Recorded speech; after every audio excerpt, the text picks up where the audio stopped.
चंदौली के जिला जज दिवाकर प्रसाद चतुर्वेदी की अदालत ने शुक्रवार को अंतर्राष्ट्रीय भाला फेंक खिलाड़ी शिवपाल सिंह को मारपीट और लूट के मामले में जमानत दे दी। शिवपाल सिंह की ओर से अधिवक्ता संदीप रघुवंशी ने कोर्ट में पक्ष रखते हुए गिरफ्तारी को गलत बताते हुए जमानत की मांग की। गौरतलब है कि बलुआ थाना पुलिस ने 10 जुलाई को शिवपाल सिंह समेत 3 लोगों को मारपीट और लूट के आरोप में गिरफ्तार किया था। इस कार्रवाई को लेकर काफी चर्चा हुई थी। शुक्रवार को हुई सुनवाई के बाद अदालत ने मामले के उपलब्ध तथ्यों के आधार पर शिवपाल सिंह की जमानत मंजूर कर ली। वहीं बचाव पक्ष के अधिवक्ता ने दावा किया कि उनके मुकव्विल को गलत आरोपों में फंसाया गया था। मामले में आगे की सुनवाई नियमानुसार जारी रहेगी। देखिए हमारे संवाददाता चंदन सिंह की रिपोर्ट।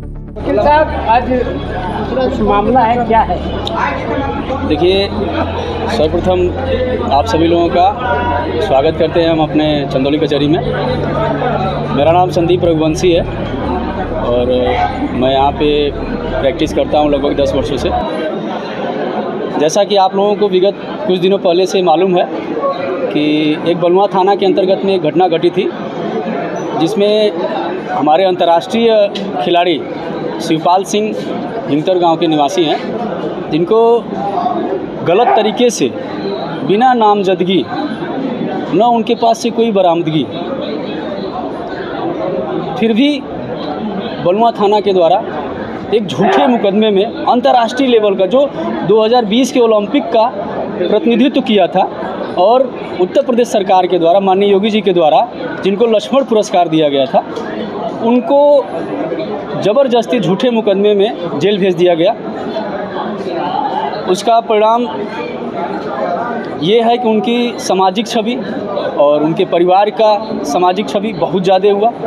हम लोगों ने तहे दिल से हम न्याय अपने जुडिशरी का धन्यवाद करेंगे कि हमारी जुडिशरी जो है, न्याय की जो प्रणाली बनी हुई है उसकी संरक्षक है। आज जनपद न्यायाधीश के द्वारा शिवपाल जी की बेल स्वीकार की गई है। हमने अपनी बात रखी कि हम अंतर्राष्ट्रीय स्तर के प्लेयर हैं और हमने ऐसा कोई लूट और उस तरह की कोई भी प्रक्रिया में शामिल नहीं थे और न ही हमारे द्वारा किया गया है।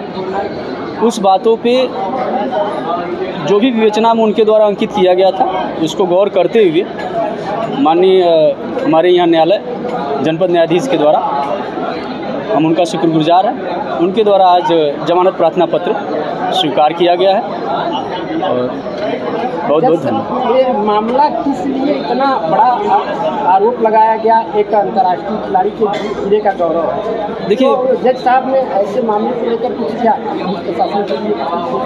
नहीं, जिले का गौरव नहीं, वो देश के गौरव है। जो 2020 के टोक्यो ओलंपिक में देश का प्रतिनिधित्व कर रहा है, जैवलिन थ्रो, जिसने एशियाड में स्वर्ण पदक दिलवाया। देश स्वतंत्र हुआ पहली बार। उसके बाद मामले को लेकर के क्या आरोप लगाए थे पुलिस द्वारा? आरोप जज साहब ने ऐसे मामले को लेकर क्या निर्देश? देखिए, आरोप प्रत्यारोप लगना अलग विषय है, लेकिन जुडिशरी का जो आर्डर आया है उससे ये लगता है कि नहीं, जुडिशरी हमारी जिंदा है, न्याय प्रणाली हमारी जिंदा है। प्रशासनिक अमला के द्वारा जो भी कार्य किया गया है, पहले बीएनएस की धारा में जो भी हमारे अगर दर्ज हुआ है, अगर एफआईआर आपने दर्ज किया था तो आपने जांच क्यों नहीं किया? ये व्यक्ति मुलजिम थे कि आपने उनको मुलजिम बना करके जेल भेज दिया? बेल हुआ है तो हाँ, जमानत हुई है। जमानत के स्टेज पे हम बहस किए थे, उनकी जमानत स्वीकार हो गई है, लेकिन फिर भी हमारे बीएनएस की जो धाराएं हैं उसमें गंभीर धाराओं में आप किसी के खिलाफ एफआईआर दर्ज कर रहे हैं, उसको सूचना भी नहीं दे रहे हैं। और हमारे नाम से तो कोई एफआईआर दर्ज नहीं थी, शिवपाल के नाम से तो कोई एफआईआर दर्ज है नहीं, फिर भी उसके बावजूद भी अज्ञात में डालते हुए और जेल डाल दिया गया। कितनी क्षति हुई?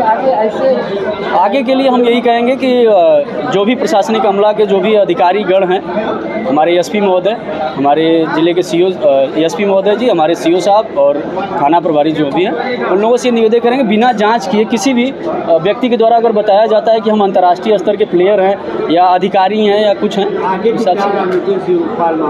शिवपाल के मामले में आगे की रणनीति हमारी हम विचार करेंगे। विचार करके उस पर अलग से जो भी हमारा लगेगा